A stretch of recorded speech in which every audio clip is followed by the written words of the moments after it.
Muito bom. Série de perícopes, série trienal C, 20º domingo após Pentecostes. O texto de hoje é Lucas 17, 1 a 10. No Novo Testamento grego, o título é Alguns Ditos de Jesus. Outras edições, como Almeida, traz o título Os Tropeços e depois Quantas vezes se deve perdoar um irmão? Os títulos, em geral, não conseguem captar todo o conteúdo de um texto. Essa designação mais genérica, alguns ditos de Jesus, talvez seja a forma mais apropriada de designar esse trecho. Esses ditos de Jesus fazem parte do seu ensino. Aqui em Lucas 17, nós estamos numa sessão didática. É aquela famosa narrativa da viagem em que, a partir do capítulo 9, Jesus está a caminho de Jerusalém.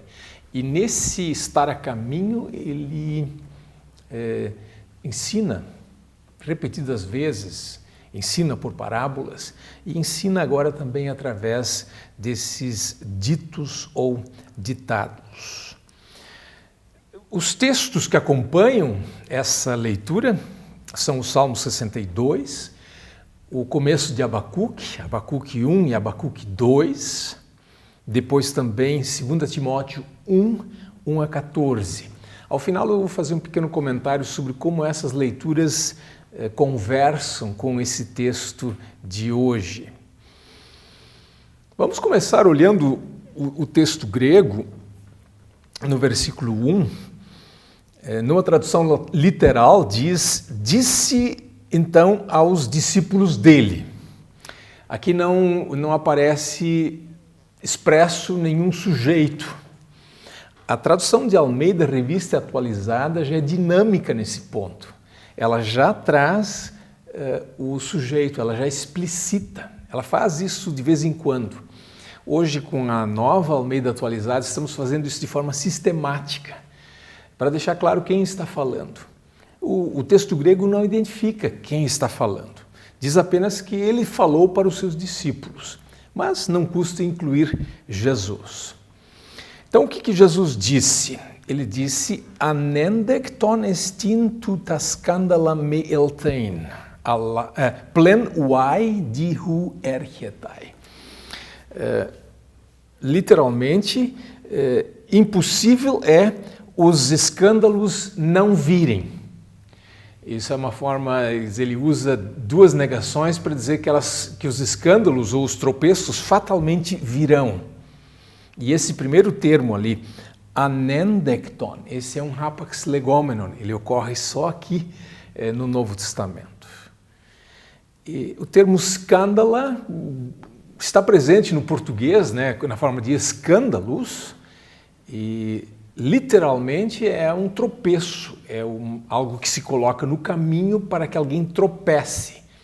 Mas no Novo Testamento o uso sempre é figurado ou metafórico. Não é uma pedra colocada no caminho de alguém para que bata o pé, mas é, na verdade, um tropeço metafórico, é uma coisa, uma atitude, ou sei lá o quê, mas não algo concreto que faça com que alguém tropece. Tropece em que sentido? Certamente tropece na sua fé, perca a sua fé. Daí Jesus continua ou conclui esse primeiro versículo, mas através de quem esse escândalo vem. Na verdade, ele coloca agora o singular, né, através do qual ele vem. Primeiro ele fala dos escândalos no plural, agora ele coloca no singular. Esse uai que está no grego e que nós traduzimos por ai, ele representa ou reproduz o roi, né, que está do hebraico. O hebraico tem muito disso, especialmente nos profetas. Existe até um gênero literário que é o ai profético, em que o profeta, por assim dizer, antevê ou antecipa uma destruição e já antecipadamente faz uma lamentação. Então, essa linguagem, esse uso do ai, coloca Jesus, nesse ponto aqui, dentro da tradição profética. E especialmente o evangelista Lucas faz essa conexão entre Jesus e os profetas do Antigo Testamento. Seguindo no versículo 2, Lysitelei auto eilitos milikos perikeitai peritontrachelon autu kai eriptai eistentalasan ehina scandalize ton micron tuton hena. De novo, no começo do versículo 2, um rapax legomenon. É conveniente, é adequado, é vantajoso para esse se uma pedra de moinho. E esse litos é uma palavra muito comum no grego, inclusive entrou para o português. Mas este milikos, que é uma pedra de moinho, este novo é um rapax legomenon, uso exclusivo aqui, uma única vez. Essa é uma pedra enorme. Eles faziam a farinha de diferentes maneiras, ou menos de duas maneiras, com um moinho menor, que as mulheres operavam, um disco fixo, disco de pedra, e um outro disco por cima que era então girado. Mas havia também um moinho maior, de porte industrial, que era tracionado por um animal. E Jesus, numa hipérbole, quer dizer, precisa uma pedra tão grande assim para afundar alguém no mar, Jesus usa essa expressão hiperbólica, né? Essa enorme de uma pedra colocada ao redor do pescoço e jogar alguém no mar. É melhor para ele ser jogado no mar, dessa maneira, do que escandalizar um destes pequeninos. Agora aparece o verbo escandalizar. Primeiro nós tivemos escândala, agora o escandalize, escandalizomai é o verbo. Eu examinei o uso desse verbo na literatura grega e, além de ser sempre metafórico, ele é quase que restrito ao Novo Testamento, ou então ao grego bíblico. Umas 2 ou 3 ocorrências em Sirácida, né, o livro de Eclesiástico em grego, e uma vez nos Salmos de Salomão. De resto, sempre no Novo Testamento, e principalmente nos Evangelhos. 2 vezes em 1 Coríntios 8 e uma vez em 2 Coríntios 11. Afora isso, o verbo escandalizar está restrito aos Evangelhos. Então é um fenômeno interessante este aqui. A isso, Jesus acrescenta no versículo 3 uma pequena frase, prosechete heautois, tende cuidado de vós mesmos. Essa pequena frase, ela está, por assim dizer, em cima do muro. Ela pode tanto se referir com o que vem antes, como pode se referir ao que vem depois. As edições atuais do Novo Testamento grego conectam isso com o final do versículo 2. E eu acho que é uma boa segmentação, ver isso como a conclusão da parte anterior. Ou seja, diante disso, é bom ter cuidado. Segue o texto na segunda metade do versículo 3, sem qualquer transição, mais um discurso, uma fala de Jesus. Ean hamarte hoadelphos zu epitimeson auto, kai ean metanoese afes auto. Se pecar o irmão teu, repreende a ele, e se arrepender, perdoa-lhe. Esse irmão teu, hoadelphos zu, é muito comum essa sequência. Nós em português dizemos o teu irmão, em grego é comum dizer o irmão teu. Eu acho que é um reflexo do hebraico bíblico, que também coloca o sufixo nas palavras. Isso é muito comum. Estou revisando agora o Novo Testamento interlinear para fazer uma nova edição e chama a atenção como se repete essa colocação desse pronome depois do substantivo hoadelphos zu, o irmão teu. Muito bem, se pecar o irmão. Aqui nós temos uma famosa variante textual. Se pecar contra ti, o teu irmão. As edições mais antigas de Almeida têm esse contra ti. A revisão que estamos fazendo agora, essa nova Almeida atualizada, ela simplesmente elimina esse contra ti porque ele não está mais no texto grego. Ele está a rigor no texto bizantino, no texto assim chamado ocidental, no Códice de Beza, mas aqui nessa tradução ficou simplesmente isso: se pecar contra você, se o seu irmão pecar, repreenda-o. Há uma diferença, evidentemente, parece uma coisa pequena, mas há uma diferença. É muito maior a responsabilidade se o meu irmão pecar, eu preciso repreendê-lo. Isso é uma coisa muito mais abrangente. Agora, se ele pecar contra mim, é uma coisa muito mais limitada, muito mais restrita. Então, há uma diferença entre pecar e pecar contra alguém.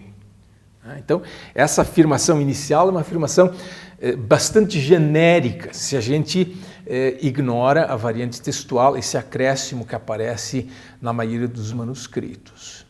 Esse repreender o irmão aparece depois também em Gálatas 6, né, de repreender aquele que é surpreendido em alguma falta. E agora vem a parte mais importante: se ele se arrepender, perdoa. Esse é o ponto.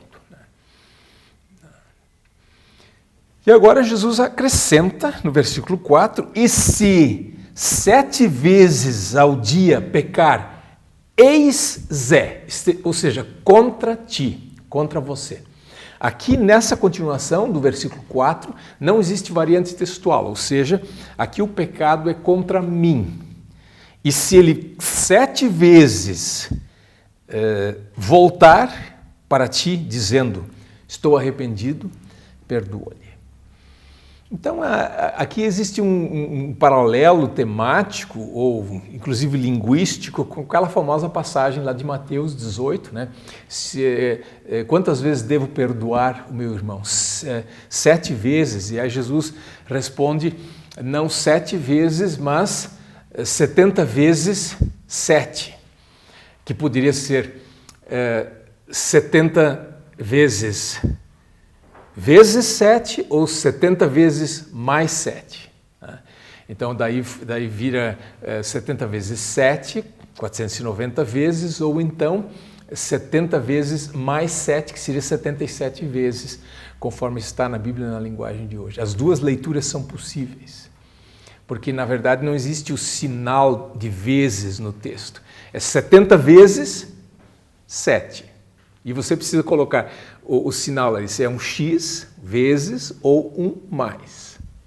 Daí a dificuldade daquele texto ou a ambiguidade. Mas aqui nesse texto não aparece nada disso, simplesmente 7 vezes. 7 vezes é um número redondo, né? Um número de completude, ou seja, um grande número de vezes. Né? Não é simplesmente 6 mais 1. Passado esse dito de Jesus, vem o versículo 5. Agora entram em cena os apóstolos. Kai eipan hoi apostoloi to Kyrio, prostes hemin pistin. E disseram os apóstolos ao Senhor.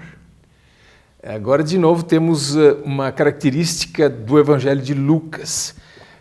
É raro nos evangelhos o uso desse termo apóstolos. É muito mais comum o termo discípulos. Lucas é o que mais vezes usa esse termo, 6 vezes ao todo. Em Mateus, apóstolos aparece uma única vez e em Marcos 2 vezes. O normal é dizer discípulos. Essa então é uma característica de Lucas. E eles dizem ao Senhor. Outra característica bem de Lucas, né? Eles dizem ao Senhor. Lucas é o evangelho que mais vezes usa essa designação Senhor para Jesus. Os outros evangelhos talvez diriam, os discípulos disseram a Jesus.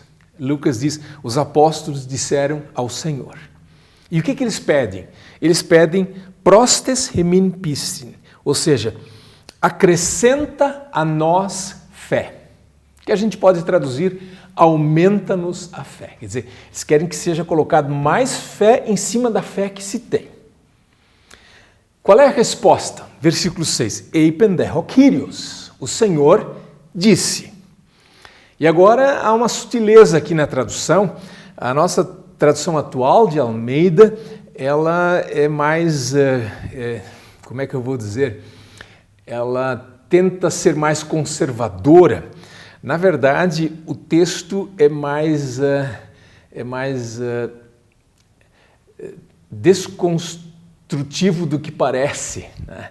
Eu vou tentar explicar isso. Jesus diz o seguinte: Ei echete pistin hos kokon sinapios, elegete antos se camino taute. A chave aqui nesse texto é aquele pequeno an, elegete an, que a gente não traduz. Mas esse an coloca isso de uma forma bastante irreal, no campo da irrealidade. Tanto assim que não se deve traduzir, ou a tradução adequada não é se tiverdes fé, mas se vocês tivessem fé. Se vocês tivessem fé. Não se tiverem fé, mas se vocês tivessem. A fé como um grão de mostarda. É proverbial na Bíblia, a coisa mais minúscula que se possa imaginar é o grão de mostarda. Então, esse ditado reflete isso. Então, se vocês tivessem, vocês diriam. O que isso significa? Significa que Jesus diz assim, antes de vocês pedirem mais fé, vocês deveriam estar se preocupando, será que eu tenho fé? Esse é o ponto. E, na verdade, o ponto dessa afirmação, desse ditado de Jesus é o seguinte: por mais que a gente gostaria de ter uma fé robusta, uma fé volumosa, por assim dizer, esse é um detalhe secundário. O importante é que você esteja conectado. Esse é o detalhe importante. De certa forma, não importa a grossura do fio, mas importa que o fio esteja conectado. Se você tem um fio pequeno, fio fininho, e que está conectado, está conectado. Agora, se você tem um fio grosso, mas ele não está conectado, de que adiantou? Então esse é o ponto de Jesus. Se vocês tivessem fé como um grão de mostarda, ou seja, não se preocupem com o tamanho da fé, mas se preocupem com o fato de que vocês têm fé. O que vocês fariam? Vocês diriam a essa amoreira, né? Esse sicamino é uma árvore conhecida por suas raízes profundas, uma árvore difícil de arrancar. Então, a coisa menor, o grão de mostarda, e uma árvore tremendamente firme, ou absolutamente firme no solo. Então, o que vocês diriam? Ek rizoteti kai fiteuteti entetalas. Traduzido, arranca-te e transplanta-te para o mar. Mas as formulações, os imperativos aqui são passivos. Quase a ideia que se tem é ser arrancado e ser transplantado para o mar. Por assim dizer, embutindo na forma um passivo divino, ou seja, que Deus te arranque daqui e te implante no mar, e te transplante para o mar. E isso aconteceria, né? E ela obedeceria a vocês. Tem de novo um pequeno an ali no texto, de novo colocando isso no campo mais das possibilidades, das conjecturas.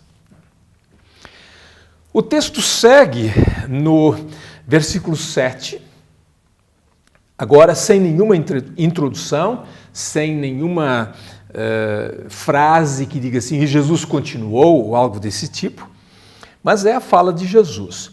Tiste ex himon, quem dentre vós? Vários dos símiles de Jesus começam dessa forma. Inclusive em Lucas 15, né? Quem dentre vós é o homem que tendo 100 ovelhas? Né? Quer dizer, essa forma é uma forma padrão de se começar um símile que leva à reflexão. Pensem na seguinte situação.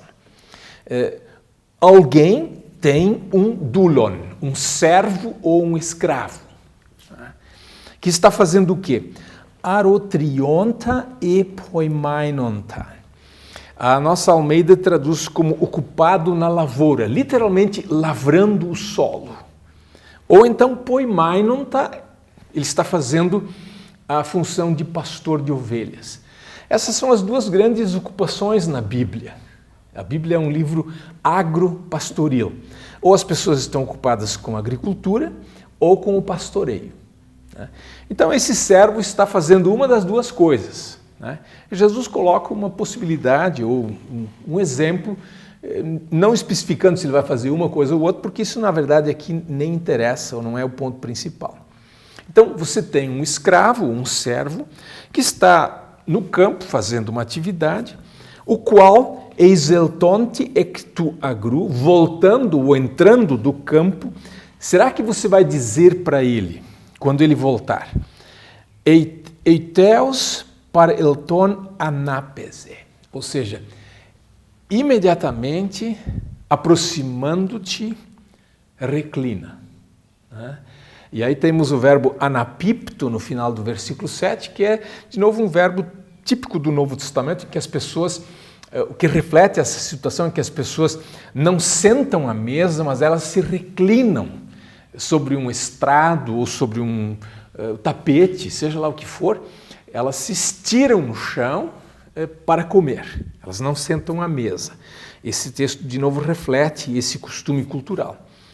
Quer dizer, ele não vai fazer isso, mas não é verdade que ele dirá para ele. Versículo 8. E aí temos no grego um uchi, uma forma enfática, que é uma forma de esperar ou de fazer uma pergunta para a qual se espera uma resposta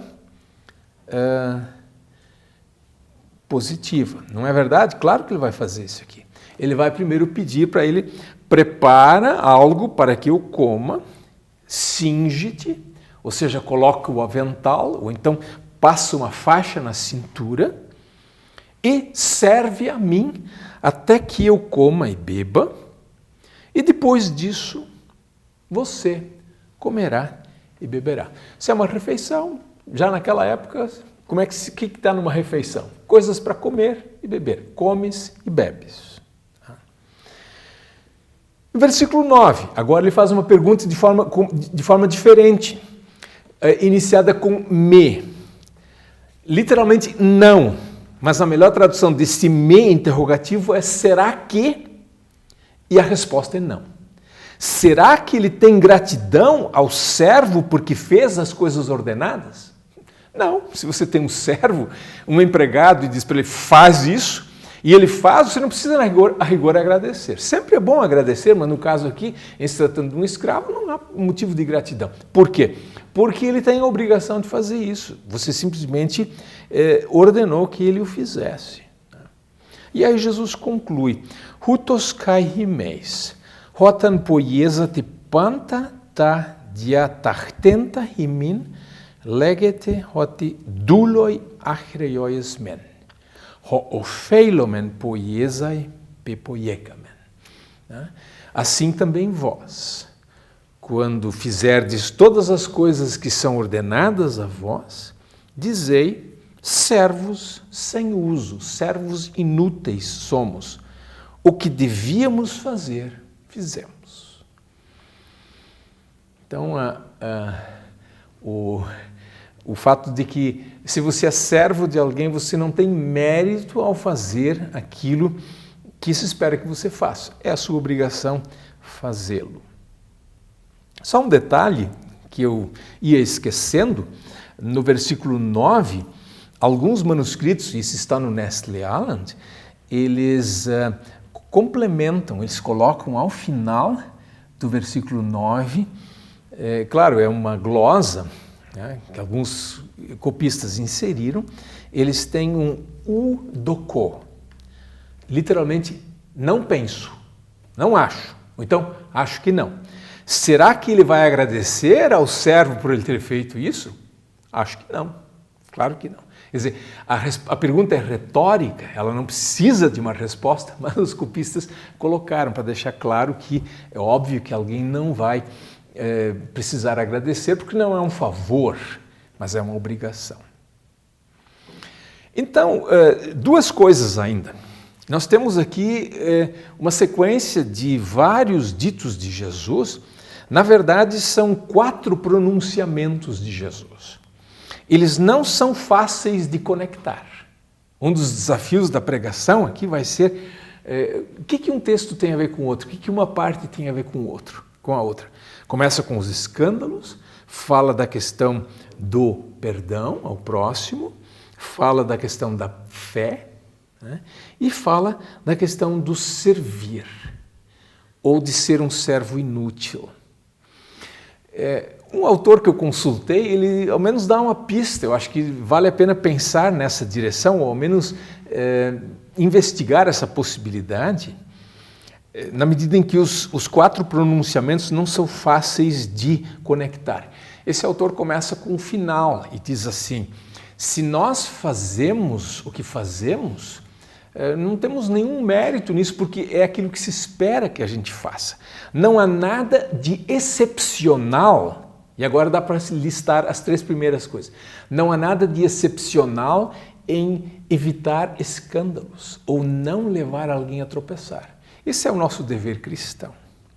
Não há nada excepcional em perdoar o irmão, em perdoar o próximo. E não há nada excepcional em si para um discípulo de Jesus ter fé. Por isso ele, a rigor, não precisa pedir uma fé heróica ou dizer: Senhor, eu quero uma grande fé. Não, ele precisa dizer: que bom, Senhor, que me deste a fé. Então, não há nada de excepcional nisso. Nós temos fé. Fé é a nossa característica. Essa é uma tentativa de juntar esse texto numa unidade só, ou fazer uma costura entre as diferentes partes. Agora, as demais leituras para esse domingo. A série trienal, ela nos coloca vários textos que falam entre si, que conversam entre si. O salmo desse domingo é o Salmo 62. Ele diz a certa altura assim: somente em Deus a minha alma espera silenciosa. Eu acho que essa é uma bonita definição do que é fé. A fé não é ficar aí fazendo estardalhaço, mas a fé é quando a alma espera de forma silenciosa em Deus. Nada mais do que isso. Agora notem o texto de Abacuque 1, 1 a 4 e 2, 1 a 4. Esse texto foi escolhido para fazer rima temática com o Evangelho de Lucas 17. E aí aparece, no clímax da leitura, Abacuque 2, 4, o justo viverá por fé. Então o tema da fé está ali. Ou seja, pela escolha da leitura do Antigo Testamento, os formuladores da série trienal estão querendo sugerir o seguinte: explore essa dimensão da fé. Nunca é demais falar sobre isso. De certa forma, a melhor pregação sobre fé é aquela em que a palavra fé nunca aparece, porque as pessoas têm ideias sobre fé. Mas a gente precisa tirar isso da cabeça ou mostrar o que é fé na prática, mesmo sem usar o conceito, sem usar o termo. Mas se ele aparece, melhor ainda. E o texto de 2 Timóteo 1, 1 a 14, também usa a terminologia da fé. Tem vários temas ali, mas de repente o apóstolo Paulo fala da fé sem fingimento do Timóteo. E essa fé que habitou nos seus familiares antes dele. Ou seja, dá para colocar essa questão de que a fé não está no DNA, mas que bom quando a fé é transmitida também de mãe para filho ou da avó para o neto. A fé também se passa de uma geração a outra. E se ela não é passada de uma geração a outra, ela se extingue. E depois, a confissão do apóstolo Paulo: sei em quem tenho crido. Ou seja, os vários textos, os 3 textos adicionais, eles abordam essa mesma temática da fé, que é um dos temas do Evangelho. O Evangelho tem vários temas. Então, o pregador não está, digamos assim, preso, ele não é obrigado a seguir por um caminho só. Mas se ele quiser pegar todo o material que foi descarregado através das outras leituras para construir a casa da pregação, ele poderá fazê-lo, ao menos no meu entender, juntando esses vários fragmentos ou esses vários materiais que tratam da fé. Num período pós-Pentecostes, em que a gente reflete de modo especial sobre a vida da igreja, a fé cristã colocada em prática, e também em qualquer época do ano, nunca é demais refletir sobre fé. Muita gente acha que sabe o que é fé. A gente precisa recuperar o conceito bíblico de fé e colocar isso diante do nosso povo para que eles saibam o que é fé. É isso por hoje. Grande abraço.